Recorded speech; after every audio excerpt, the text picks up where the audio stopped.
धन भाग जगी रे, मानुष देह मिली रे मिली। आखिर इस मानुष तन का इतना बड़ा महात्म क्यों है? गोस्वामी जी ने मानव तन की बड़ी विशेषता बोली। एक शब्द बोलकर व्याख्या को विराम दे दिया। सुर दुर्लभ मानव तन पाया। सुर दुर्लभ देवताओं को भी नहीं प्राप्त हो। श्रुति पुराण सदग्रंथन गाया। मैंने 2 दिन पहले एक बात कही थी। जब ये संरचना हुई विश्व की, तो प्रभु ने रॉ मटेरियल दिया सिर्फ, वो भी कूर्म शून्य से उत्पन्न हुआ, शून्य कूर्म जी से। जैसे फिर इसको रंगत कौन दिया? वो नारायण, वो ताकत खुद मनुष्य तन में प्रविष्ट हुई। इसलिए इसे नर नारायणी चोला भी कहते हैं। बाकी पूरा विश्व का श्रृंगार मनुष्य ने किया। अद्भुत काया है। देवता इस शरीर को प्राप्त करने की आकांक्षा करते हैं, पर मनुष्य इस तन को प्राप्त करके क्या कर रहा है? यह संसार नाशवान, दुखों का घर, अनित्य, जितने भी जति सती त्यागी वैरागी सन्यासी महापुरुष हुए, किसी ने भी संसार को नित्य नहीं कहा है। सबने इसे क्षणभंगुर और नाशवान कहा। इस सबके बावजूद ये दुर्लभ है।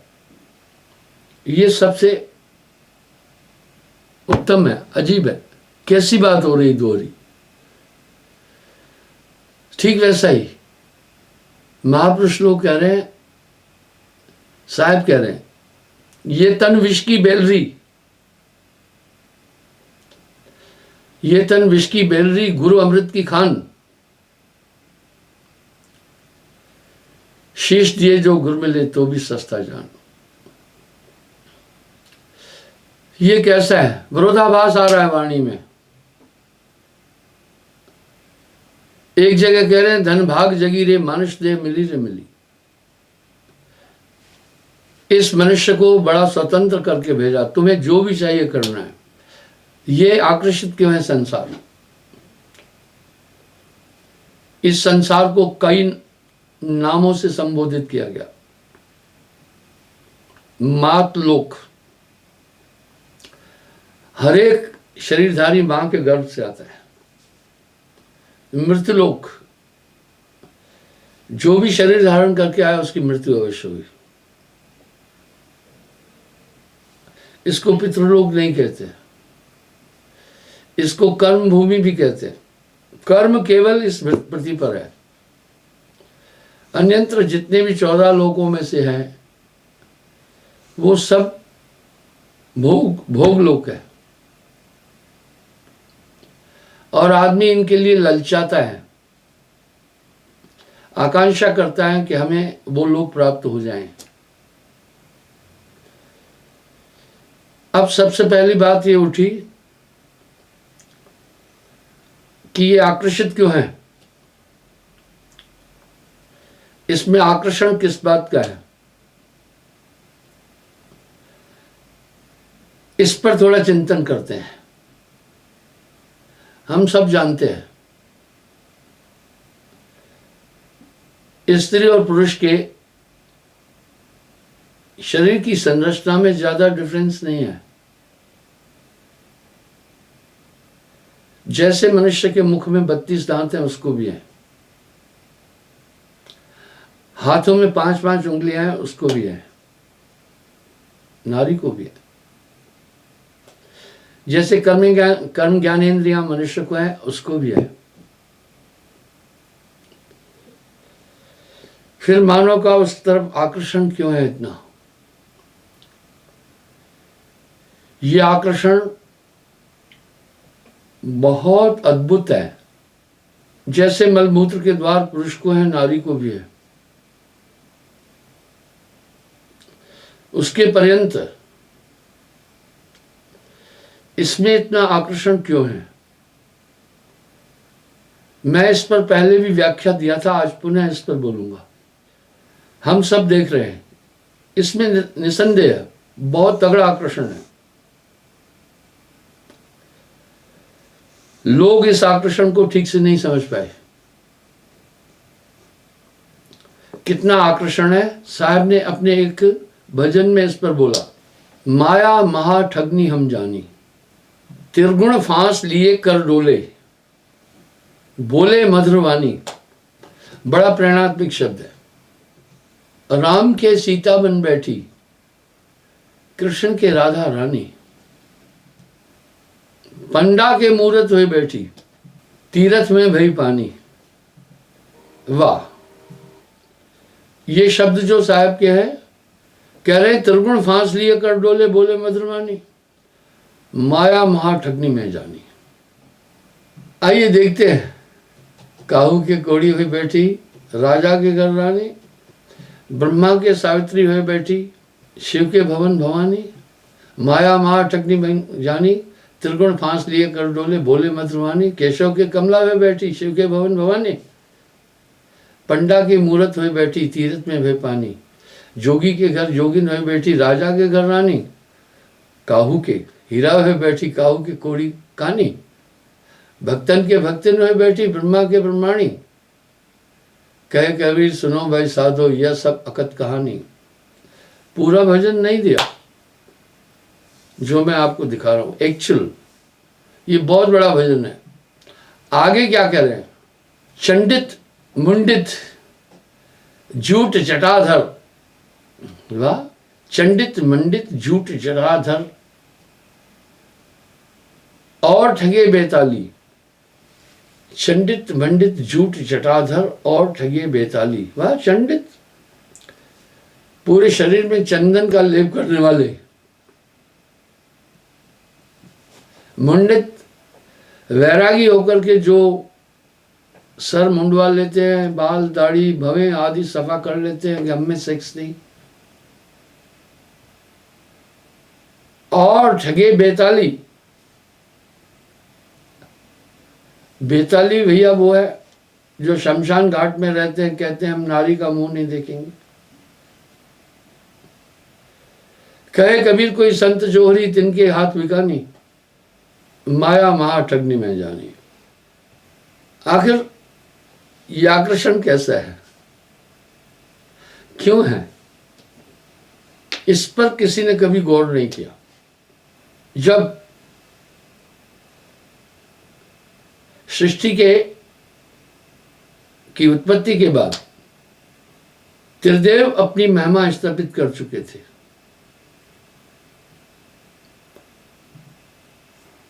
भक्ति 5 की होती है हमारे देश में, शून्य निरंजन, पूरे विश्व में आदिशक्ति और त्रिदेव। पर त्रिदेव ने आदिशक्ति का महात्म कम कर दिया।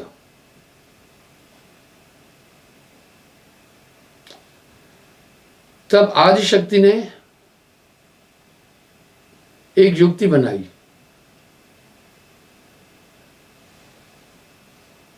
अपनी देह के अंश से त्रिकन्याओं का सृजन किया, रुचि, रंभा, रेणुका। उनको कहा कि देवताओं को अपने अधीन करो अपने सौंदर्य से। 16 श्रृंगार किए, मधुर कंठ रागनियां दी।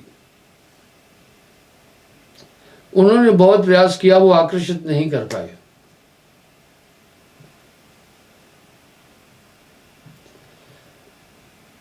निराश होकर लौटाई, बोला देवता लोग आकर्षित नहीं हुए। फिर आदिशक्ति ने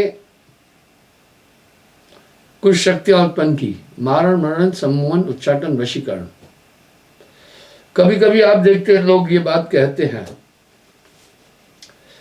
कि किसी ने कुछ ऐसा किया है, हमारा लड़का जो है उसी पक्ष चला गया। ये सब चीजें हम कह रहे हैं। इनको कहा कि वो उनमें समाई, बोला जाओ अभी आकर्षित हो जाएंगे, अधीन हो जाएंगे, और सच में आकर्षित हुए। यह आकर्षण इतना जबरदस्त है।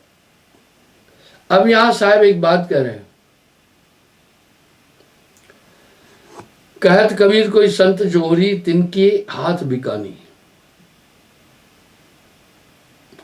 और साहब अपने एक शब्द में बड़ा प्यारी बात कह रहे हैं, चदरिया झीनी रे झीनी। इसमें वो निरूपण कर रहे हैं। अंत में क्या बोल रहे हैं पता है?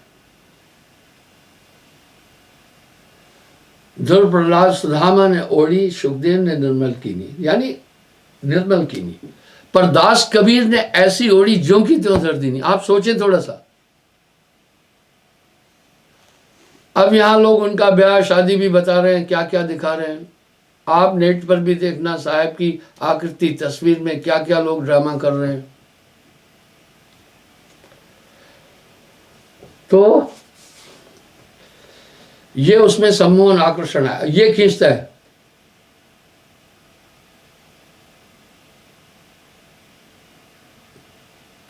ये खींचता है। ये आकर्षण इतना जबरदस्त है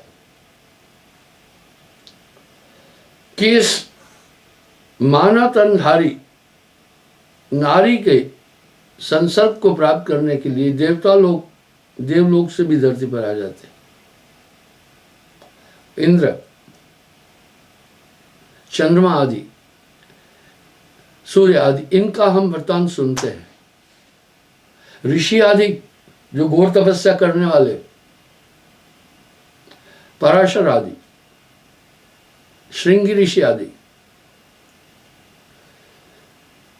तो ये किससे चलता है मैं बताता हूं। आंख से।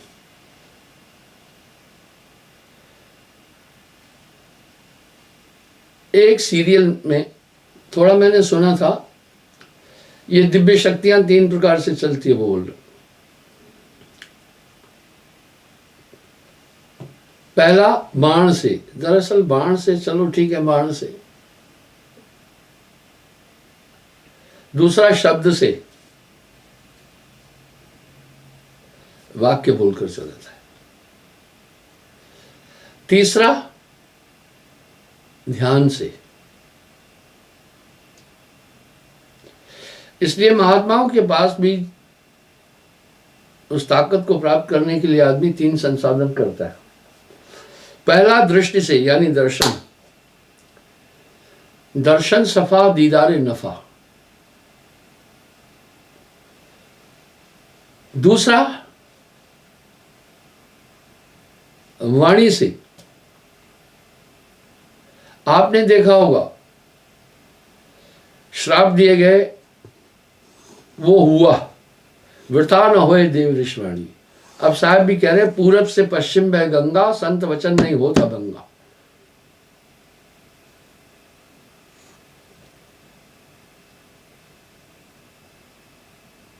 पहला दृष्टि से, दूसरा वाणी से, शब्द से, तीसरा स्पर्श से। इसलिए महापुरुषों के चरण को छूते हैं। ये शक्तियां इस प्रकार से चलती है।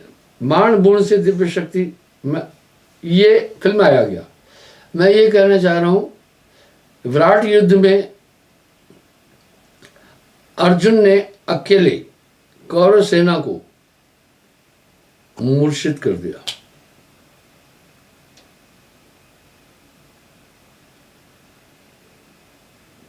पूरी कौरव सेना को मूर्छित कर दिया, जिसमें भीष्म पितामह थे, द्रोणाचार्य थे, कर्ण थे,